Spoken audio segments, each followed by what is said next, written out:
Hai anak-anak, selamat berjumpa kembali pada ibadah anak pada hari ini. Tuhan memberikan waktu kepada kita dengan sangat indahnya, sehingga mari kita bersama-sama menggunakan waktu ibadah kita hari ini dengan penuh rasa syukur.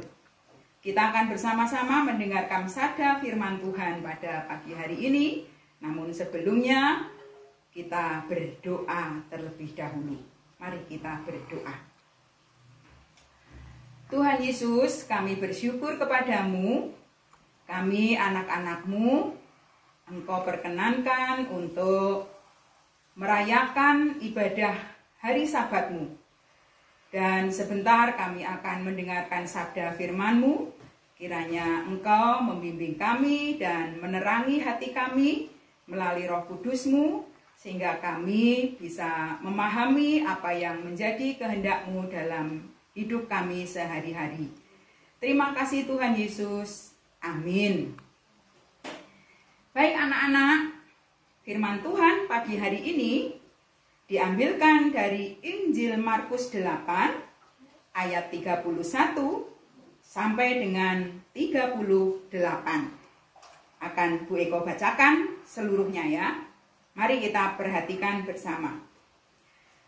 Kemudian mulailah Yesus mengajarkan kepada mereka bahwa anak manusia harus menanggung banyak penderitaan dan ditolak oleh tua-tua, imam-imam kepala, dan ahli-ahli Taurat. Lalu dibunuh dan bangkit sesudah 3 hari. Hal ini dikatakannya dengan terus terang.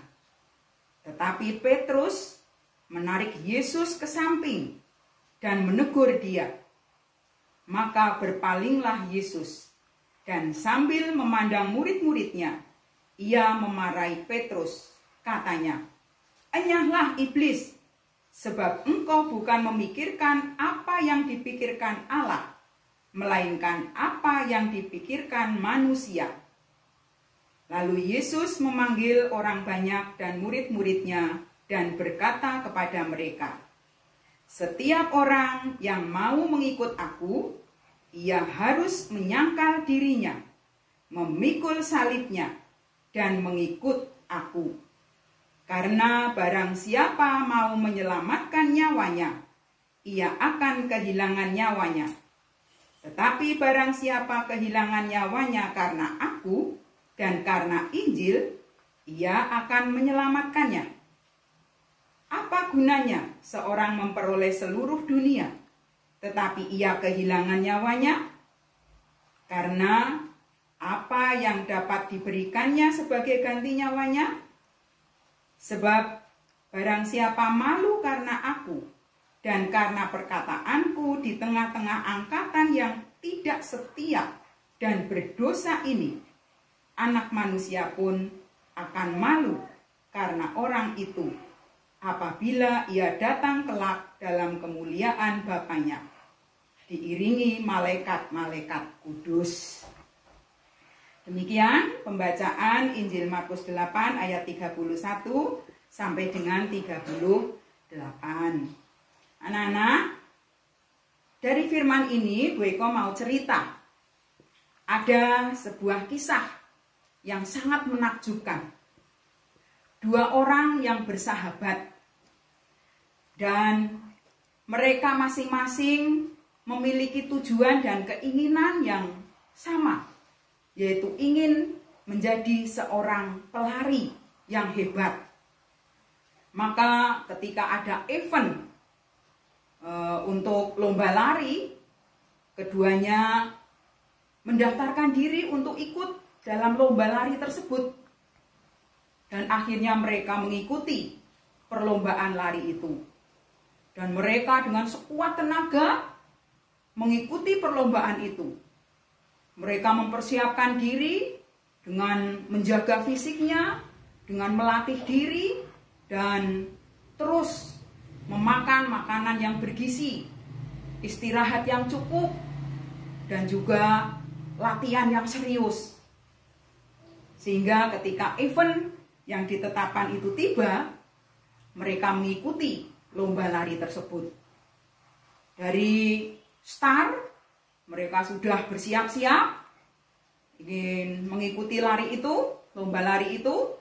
Dan setelah panitia mengangkat benderanya bahwa semua peserta untuk mulai lari, mengikuti lomba lari itu, kedua sahabat itu pun lari, ikut berlomba dengan sepenuh hati, dengan sungguh-sungguh. Dan mereka tentu saja mengeluarkan semua tenaganya dan kemampuannya untuk segera memasuki finish agar mereka menjadi pemenang. Dan memang kedua sahabat ini dibandingkan dengan peserta yang lain, boleh dikatakan mereka memang berada di depan. Ya, mereka di depan sendiri, berurutan, yang satu di depan, yang belakang, satunya lagi di depan, satunya lagi di belakang, terus tutut-tututan begitu. Dan ketika sampai pada beberapa meter sebelum finish, sahabatnya, salah satu sahabat itu kesandung dan akhirnya jatuh dan mengadu kesakitan. Rasanya kaki ini sudah tidak bisa digerakkan lagi. Lalu bagaimana dengan sahabatnya? Tinggal beberapa meter lagi saya akan jadi pemenang. Kalau saya menolong sahabatku, tentu saya tidak jadi pemenang. Ada pergolakan-pergolakan di pikirannya antara mau menolong temannya ataukah dia ingin jadi pemenangnya. Akhirnya dia lebih memilih menolong temannya. Temannya dia gendong, kemudian ambulan datang. Dia sendiri yang memasukkan temannya itu ke ambulan dan mengikuti ke rumah sakit. Sehingga akhirnya apa anak-anak? Gagallah dia jadi pemenang. Karena apa? Karena dia lebih memilih menolong temannya yang jatuh dan merasakan kesakitan daripada dia jadi pemenang. Dia melakukan itu dengan tulus. Bukan ingin mencari pujian, bukan ingin mencari sensasi, tapi dia dengan tulus menolong sahabatnya itu, sehingga dia sendiri tidak menjadi juara lari.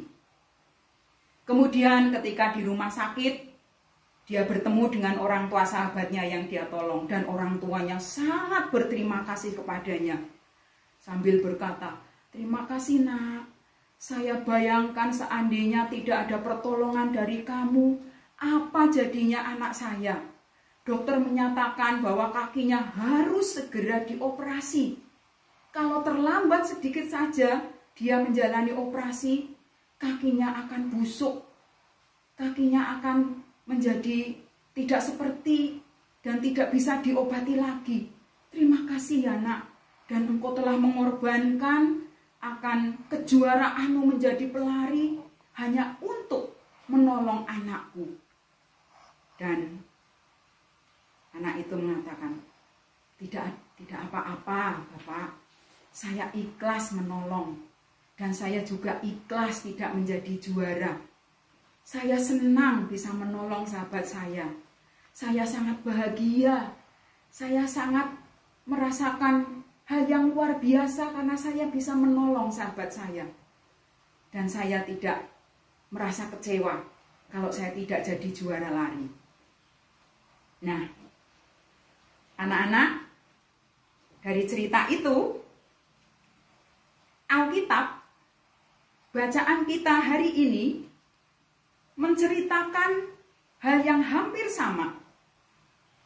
Tuhan Yesus sangat mengasihi anak-anaknya.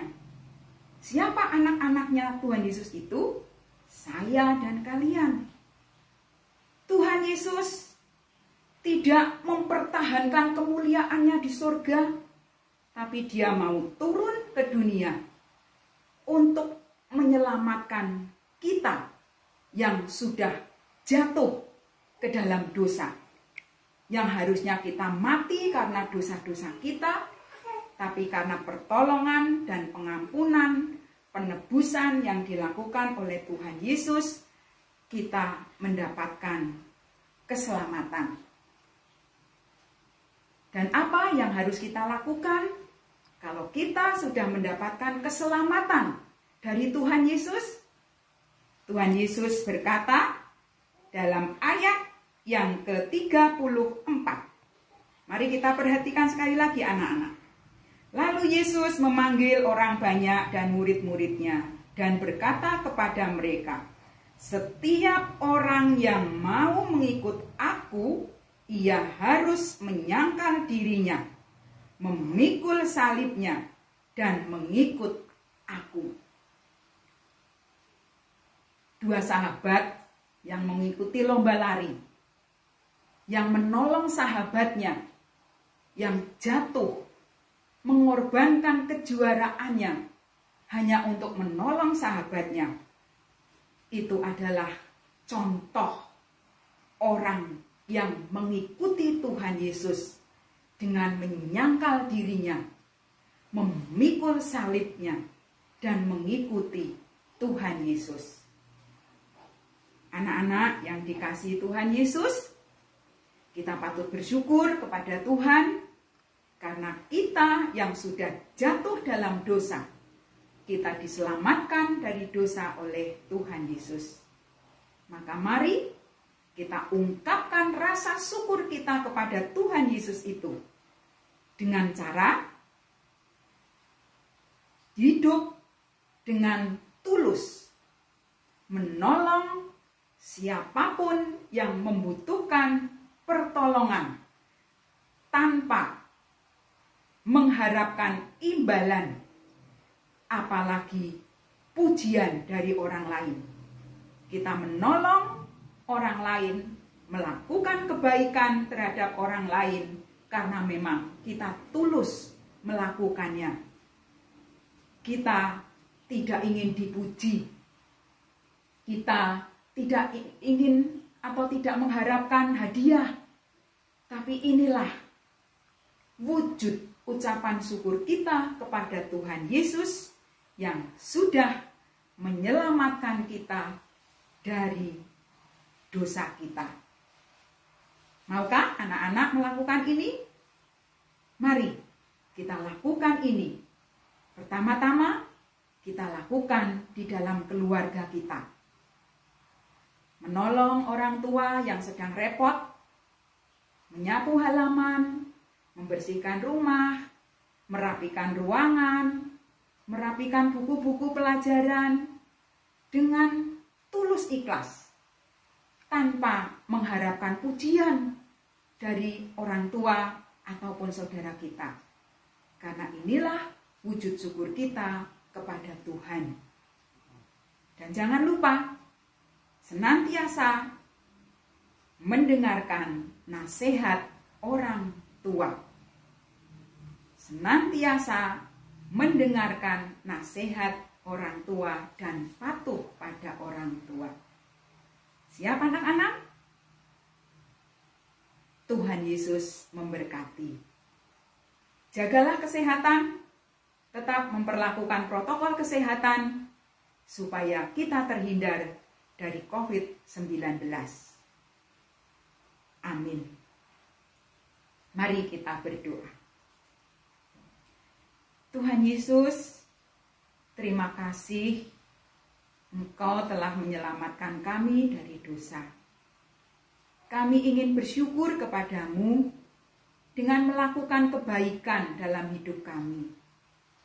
Tolonglah kami anak-anak-Mu agar kami mampu melakukan kebaikan tanpa mengharapkan imbalan atau pujian dari orang lain.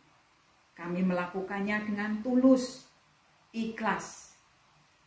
Dan inilah wujud syukur kami kepadamu yang telah menyelamatkan kami dari dosa. Terima kasih Tuhan Yesus. Amin. Sampai jumpa minggu depan.